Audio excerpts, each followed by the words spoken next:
السلام علیکم ورحمۃ اللہ وبرکاتہ۔ ان الحمد للہ نحمده ونستعینه ونستغفره ونؤمن به ونتوکل علیہ ونعوذ باللہ من شرور انفسنا ومن سیئات اعمالنا، من یهد اللہ فلا مضل له ومن یضلل اللہ فلا ہادی له، ونشهد ان لا الہ الا اللہ وحدہ لا شریک له، ونشهد ان محمدا عبدہ ورسولہ۔ معزز بہنوں، ساتھیوں اور پیاری بیٹیوں، آج کی اس محفل میں عنوان ہے حج کی حقیقت، عظمت اور حج ایک عبادت۔ اعوذ باللہ من الشیطان الرجیم، بسم اللہ الرحمن الرحیم۔ وَإِذْ يَرْفَعُ إِبْرَاهِيمُ الْقَوَاعِدَ مِنَ الْبَيْتِ وَإِسْمَاعِيلُ رَبَّنَا تَقَبَّلْ مِنَّا إِنَّكَ أَنْتَ السَّمِيعُ الْعَلِيمُ رَبَّنَا وَاجْعَلْنَا مُسْلِمَيْنِ لَكَ وَمِنْ ذُرِّيَّتِنَا أُمَّةً مُسْلِمَةً لَكَ وَأَرِنَا مَنَاسِكَنَا وَتُبْ عَلَيْنَا إِنَّكَ أَنْتَ التَّوَّابُ الرَّحِيمُ۔ ساتھیوں، تقریباً 5000 سال پہلے جب حضرت ابراہیم علیہ السلام اور حضرت اسماعیل علیہ السلام کعبہ بیت اللہ کی تعمیر کر رہے تھے تو دعا کرتے جاتے تھے، اے ہمارے رب، ہم سے یہ خدمت قبول فرما لے، تو سب کی سننے والا اور سب کچھ جاننے والا ہے۔ اے ہمارے رب، ہم دونوں کو اپنا مطیع و فرما بردار بنا، ہماری نسل سے ایسی قوم اٹھا جو تیری مسلم ہو، ہمیں اپنی عبادت کے طریقے بتا، ہماری خطاؤں کوتاہیوں سے درگزر فرما، تو بڑا معاف فرمانے والا اور رحم فرمانے والا ہے۔ اور جب توحید کا، امن کا یہ مرکز کعبہ بیت اللہ بن کر تیار ہو گیا تو حضرت ابراہیم علیہ السلام کو اللہ تعالیٰ نے حکم دیا، وَأَذِّن فِي النَّاسِ بِالْحَجِّ يَأْتُوكَ رِجَالًا وَعَلَىٰ كُلِّ ضَامِرٍ يَأْتِينَ مِن كُلِّ فَجٍّ عَمِيقٍ۔ ابراہیم، لوگوں کو حج کے لیے عام اعلان کر دو، وہ تمہارے پاس ہر دور دراز مقام سے پیدل اور اونٹوں پر سوار آئیں، تاکہ وہ لوگ وہ فائدے دیکھیں جو ان کے لیے یہاں اس گھر کے پاس رکھے گئے ہیں۔ معزز سامعات، حضرت ابراہیم علیہ السلام کی اس دعا اور اذن عام کی منادی صدا آواز پر اللہ تعالیٰ نے جو قبولیت بخشی، اس کا جیتا جاگتا روپ ہم ہر سال حج کے زمانے میں دیکھتے ہیں، اور قیامت تک یہ منظر اہل ایمان کی نگاہوں کو ٹھنڈک پہنچاتا رہے گا انشاءاللہ تعالیٰ۔ بہت خوش نصیب ہیں وہ لوگ جنہیں اللہ تعالیٰ زیارت حرم کی سعادت عطا فرماتا ہے، حج کی توفیق بخشتا ہے۔ وہیں دنیا میں کتنے لوگ ایسے موجود ہیں جو صحت و عافیت اور مال و دولت کی استطاعت رکھنے کے باوجود حج جیسی عظیم عبادت سے محروم ہیں۔ آپ سب کو معلوم ہے کہ حج دین کا ایک اہم ستون ہے، یہ نماز، روزے، زکوٰۃ کی طرح اسلام کا ایک عظیم رکن ہے۔ حج ایک قدیم مگر عظیم عبادت ہے۔ خلیل اللہ سیدنا ابراہیم و اسماعیل علیہ السلام نے جب کعبے کا پہلا گھر دنیا کے بتکدوں میں تعمیر کیا تھا، حج کی عبادت اسی لمحے سے جاری ہے۔ صدیوں سے پھیلے ہوئے ایک طویل عرصے میں کتنی قومیں آئیں اور گزر گئیں، لوگوں نے طرح طرح کے رسم و رواج بنا لیے، رفتہ رفتہ حج جو ایک عبادت اور اللہ تعالیٰ کی جانب سے مقرر کیے ہوئے اعمال کا نام تھا، بہت کچھ اس کی شکل بدل گئی تھی۔ حج ہمارے نبی اکرم محمد مصطفیٰ صلی اللہ علیہ وسلم کی بعثت سے پہلے بھی جاری تھا، لیکن ایک نئی غیر شرعی شکل میں۔ آخری دین جب سیدنا محمد مصطفیٰ صلی اللہ علیہ وسلم پر نازل ہوا تو آپ نے حج کو دین کا ایک بنیادی رکن، ستون، فریضہ قرار دیا، تو اللہ تعالیٰ نے حج کو دین کا ایک بنیادی رکن، ستون، فریضہ قرار دیا، اور رسول اللہ صلی اللہ علیہ وسلم نے حج کو پھر سے اپنے قول و عمل سے اسی ابراہیمی طریقے پر جاری کیا۔ گویا فریضہ حج دراصل حضرت ابراہیم علیہ السلام کی سنتوں کو زندہ اور ان کی اثار و قربانی کی یادوں کو تازہ کرنے کا نام ہے۔ حقیقت میں حج کے سارے ارکان حضرت ابراہیم علیہ السلام کی انمٹ نشانیاں ہیں۔ اپنے وطن سے ہجرت کا سفر کر کے مکہ پہنچنا، پھر طواف، سعی بین الصفا والمروہ، رمی، جمار، وقوف عرفہ، مناجات مزدلفہ، قربانی، حلق، تقصیر، غرض کی تمام اعمال اسی موحد اولو العزم پیغمبر علیہ السلام کی زندگی کے نقوش ہیں، جن پر چل کر اہل ایمان دنیا اور آخرت کی کامیابی و سعادت حاصل کر سکتے ہیں۔ عزیز بہنوں، حج کے معنی کسی جگہ کا ارادہ کرنے یا اس کی طرف آنے کے ہیں، لیکن حج کی شرعی معنی مخصوص اعمال کے ساتھ تعظیم کی نیت سے خانہ کعبہ کا قصد و ارادہ کرنے اور اس کی طرف جانے کے ہیں۔ حج ہر صاحب حیثیت، استطاعت، عاقل بالغ مسلمان مرد و عورت پر عمر بھر میں ایک مرتبہ فرض ہے، جس کا ثبوت سورہ آل عمران کی آیت نمبر 97 میں موجود ہے۔ ارشاد باری تعالیٰ ہے، وَلِلَّهِ عَلَى النَّاسِ حِجُّ الْبَيْتِ مَنِ اسْتَطَاعَ إِلَيْهِ سَبِيلًا وَمَنْ كَفَرَ فَإِنَّ اللَّهَ غَنِيٌّ عَنِ الْعَالَمِينَ۔ لوگوں پر اللہ کا یہ حق ہے کہ جو اس کے گھر تک پہنچنے کی استطاعت رکھتا وہ حج کرے، اور جو اس کی پیروی سے یعنی حج کرنے سے انکار کرے یعنی استطاعت کے باوجود حج نہ کرے تو اسے معلوم ہونا چاہیے کہ اللہ تعالیٰ دنیا والوں سے بھی نیاز ہے۔ حدیث مبارکہ میں بھی حج کی فرضیت ان الفاظ میں آئی ہے۔ اللہ صلی اللہ علیہ وسلم ارشاد فرماتے ہیں کہ اے لوگوں، تم پر حج فرض کر دیا گیا ہے، لہذا حج کرو۔ رسول اللہ صلی اللہ علیہ وسلم نے حج کی ادائیگی کی صرف زبانی تاکید نہیں فرمائی ہے، بلکہ اس کو اپنے عمل سے بھی ثابت کر کے دکھایا۔ سن 10 ہجری میں آپ علیہ السلام کئی ہزار صحابہ کرام رضی اللہ تعالیٰ عنہ کے ساتھ حج کے ارادے سے مدینہ منورہ سے مکہ مکرمہ تشریف لے گئے تھے، اور 1 لاکھ سے زائد مجمع کے ساتھ آپ نے حج ادا فرمایا، اور اس میں اپنا مشہور خطبہ دیا جس کو تاریخ میں خطبہ حجۃ الوداع کہا جاتا ہے۔ اور آپ کی وفات کے بعد صحابہ کرام رضوان اللہ تعالیٰ اجمعین نے بھی اس فرض کی ادائیگی میں کوتاہی نہیں کی۔ ابو سعید خدری رضی اللہ تعالیٰ عنہ سے مروی ہے کہ ایک حدیث قدسی میں نبی کرم صلی اللہ علیہ وسلم نے ارشاد فرمایا کہ اللہ تعالیٰ کہتا ہے کہ میں نے اپنے بندے کو جسمانی اور مالی وسعت عطا کی، مگر پھر بھی 5 سال گزرنے کے باوجود میرے پاس یعنی حج کے لیے نہیں آیا۔ ایسا آدمی فضائل و برکات سے محروم ہوتا ہے۔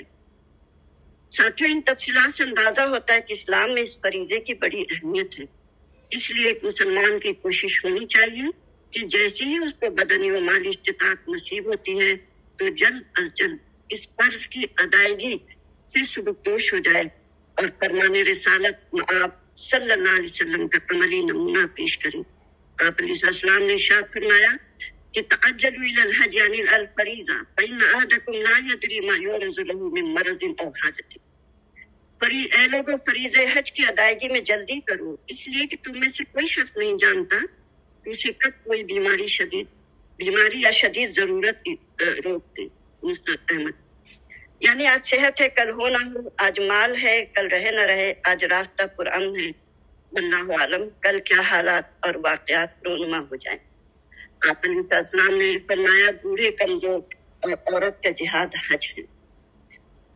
ساتھیوں، جیسے کہ معلوم ہے کہ ہر زندگی میں ایک ہی بار فرض ہے، اور اس کی ادائیگی کے لیے ایک مومن اپنے مال اور وقت کا ایک اہم حصہ خرچ کرتا ہے۔ اس لیے جو خوش قسمت لوگ افراد اس مبارک سفر پر نکلنے کا ارادہ رکھتے ہیں، ان کو چاہیے کہ اولاً ان کے سفر کی بنیاد اخلاص یعنی صرف اللہ تعالیٰ کی رضا و خوشنودی حاصل کرنے کے لیے ہو، نہ کہ نام و نمود، دکھاوا، ریا یا کسی دنیاوی غرض کے لیے، اور یہ کہ اللہ رب العالمین کی اطاعت و فرما برداری پر ہو۔ اللہ سبحانہ وتعالیٰ کا فرمان ہے اتم الحج والعمرۃ للہ، سورۃ البقرہ آیت نمبر 196۔ حج اور عمرہ کی ادائیگی صرف اللہ کی خوشی کے لیے کرو۔ اور دوسری بات اس میں خیال رکھنا چاہیے کہ مناسک حج اور عمرہ کی ادائیگی اللہ تعالیٰ اور اس کے رسول صلی اللہ علیہ وسلم کے بتائے ہوئے طریقے کے مطابق ہو، کیونکہ دنیا اور آخرت کی کامیابی اسی وقت ممکن ہے جب تمام عبادتوں میں تمام امور قرآن و سنت کی روشنی میں ادا کیے جائیں۔ حج چونکہ ایک اہم ترین عبادت اور اسلام کا ایک عظیم رکن، دین کا ایک ستون، اس لیے اس کا طریقہ اور احکامات بھی ہمیں بتا دیے گئے۔ آپ علیہ السلام کے ارشاد خذوا عنی مناسککم، مسلم، تم حج کے مناسک یعنی احکامات مجھ سے سیکھو۔ اگر حج اللہ سبحانہ تعالیٰ اور حضور صلی اللہ علیہ وسلم کی سنت و طریقے کے خلاف ادا کیا گیا تو ایک تو قابل قبول نہیں ہوگا، اور دوسرے اس کے فوائد و ثمرات بھی اس بندے کو حاصل نہیں ہوں گے۔ اس لیے حجاج حضرات کے لیے ضروری ہے کہ مناسک حج سے اچھی طرح واقفیت حاصل کرنے کے لیے حج کے احکامات اور تعلیمات پر مستند کتابوں اور علماء کرام کی مجلسوں سے استفادہ کریں۔ قابل احترام بہنوں، ساتھیوں، اللہ تعالیٰ کے ارشادات اور رسول اللہ صلی اللہ علیہ وسلم کی احادیث سے بات پوری طرح واضح ہو جاتی ہے کہ حج ایسا فرض ہے کہ ہر وہ مسلمان جو کعبہ بیت اللہ تک جانے آنے کا مصارف یعنی خرچ رکھتا ہو اور صحت مند ہو تو پوری زندگی میں اسے ایک مرتبہ حج لازماً ادا کرنا چاہیے، چاہے وہ دنیا کے کسی کونے میں ہو، اور ہاں اس پر بال بچوں کی اور اپنے کاروبار و ملازمت وغیرہ کی کیسی ذمہ داریاں ہوں۔ لیکن افسوس، ہمارے کچھ مسلمان بھائی بہن جو اس کی اہمیت سے ناواقف ہیں، خصوصاً بر صغیر میں حج کی قدرت و استطاعت رکھنے کے باوجود حج جیسی عظیم فرض عبادت کو ٹالتے رہتے ہیں اور مختلف مصروفیتوں یعنی بچوں کی کفالت، تعلیم، ان کی شادی بیاہ، ان کے اچھے مستقبل کے منصوبوں وغیرہ کے ہیلے بہانے کر کے سال پر سال یوں ہی گزارتے چلے جاتے ہیں، اور پھر بڑھاپے، ضعیفی و پیری میں جبکہ مناسک حج کی ادائیگی ان کے کمزور اور ناتواں جسم کے لیے مشکل ہو جاتی ہے، جیسے تیسے اس اہم عبادت کو ادا کرتے ہیں۔ تو یہ بات ہمارے ذہنوں میں رہے کہ یہ ضعف ایمان کی علامت ہے، اور ہمارے سماج و معاشرے میں ایسے صاحب استطاعت بھی بستے ہیں جن کو عمر بھر کبھی یہ خیال ہی نہیں آتا کہ حج بھی کوئی فرض عبادت ان کے ذمے ہے۔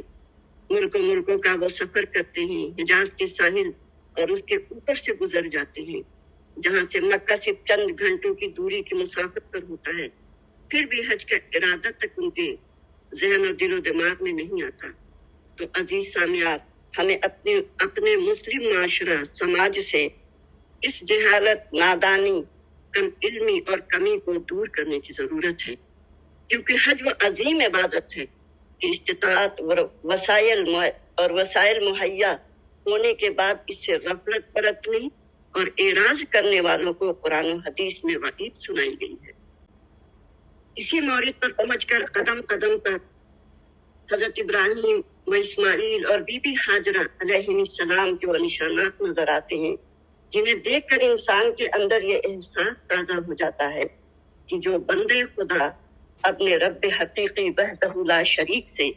اپنا رشتہ جوڑ لیتا ہے، وہ رب اس پر اپنی رحمتوں اور برکتوں کی نوازش کرتا ہے۔ عزیز ساتھیوں، صرف اللہ کی محبت میں اس کی عبادت و بندگی کی غرض سے کیے جانے والے سفر حج میں نیکی اور تقوی کا توشہ لے کر احرام باندھ کر لبیک اللہم لبیک لا شریک لک لبیک ان الحمد والنعمت لک والملک لا شریک لک، حاضر ہوں اے اللہ، میں حاضر ہوں، تیرا کوئی شریک نہیں، بے شک ساری تعریف اور نعمت سب تیرے لیے ہے، اور ملک تیرا ہے اور اس میں تیرا کوئی شریک نہیں۔ یہ تلبیہ پکارتے ہوئے بندگان خدا جب ایک شان سے حرم پہنچ کر اپنے عقیدہ و ایمان اور اپنے دین و مذہب کے اس مرکز کا طواف کرتے ہیں، 7 چکر لگاتے ہیں، زمزم سے سیراب ہو کر مقام ابراہیم پر 2 رکعت نماز ادا کرنے کے بعد صفا و مروہ کے درمیان دوڑتے ہیں، سعی کرتے ہیں، تو گویا وہ اس بات کا ثبوت دیتے ہیں کہ وہ اسی طرح اپنے رب کی اطاعت و فرما برداری، اس کی بندگی اور خوشنودی کی طلب میں اپنی پوری زندگی میں سعی کرتے رہیں گے، دوڑتے رہیں گے۔ اسی طرح حج کے مبارک سفر پر جانے کی تیاری سے لے کر ساتھیوں واپس گھر آنے تک کے سارے اعمال میں وقت، مال، آرام و آسائش، نفسانی خواہشوں، لذتوں